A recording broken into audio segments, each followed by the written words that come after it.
Hello बच्चों, एक प्रश्न है हमारे पास कि निम्नलिखित में से किसी लंबे विद्युत धारावाही तार के निकट चुंबकीय क्षेत्र का सही वर्णन करता है। चार ऑप्शन हमें दिए गए हैं, हमें बताना है कि सही ऑप्शन क्या होगा। तो सर्वप्रथम हम बात करते हैं प्रश्न में प्रयोग होने वाली मुख्य अवधारणा।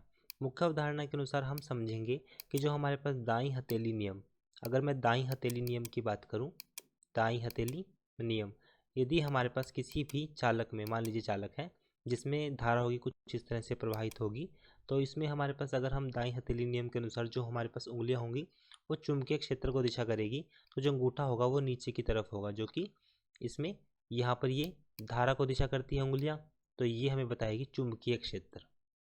ये जो अंगूठा होगा हमारे पास वो चुंबकीय क्षेत्र को इंगित करेगा। तो निम्नलिखित में से कौन किसी लंबे विद्युत धारावाही तार के निकट चुंबकीय क्षेत्र का सही वर्णन करता है, ये हमें बताना है।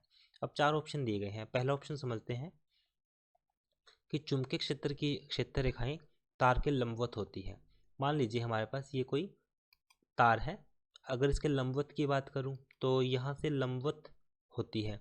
तो हम जानते हैं यदि हमारे पास ऊपर की तरफ इसमें धारा बहेगी तो कुछ इस तरह से हमारे पास इसके चारों तरफ चुंबकीय क्षेत्र उत्पन्न होगा।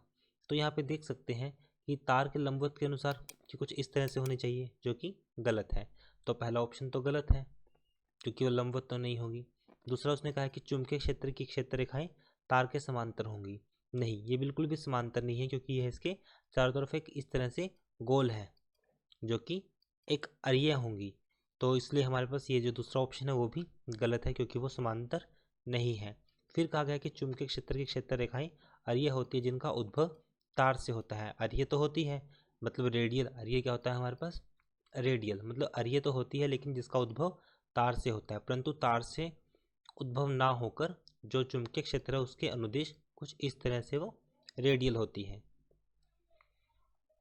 परंतु जो उसका उद्भव है वो तार से नहीं होता। फिर कहा गया है कि चुंबकीय क्षेत्र की केंद्रीय क्षेत्र रेखाओं का केंद्र तार होता है। हाँ जी, तो जो लास्ट ऑप्शन है बिल्कुल सही ऑप्शन है, बिल्कुल सत्य है।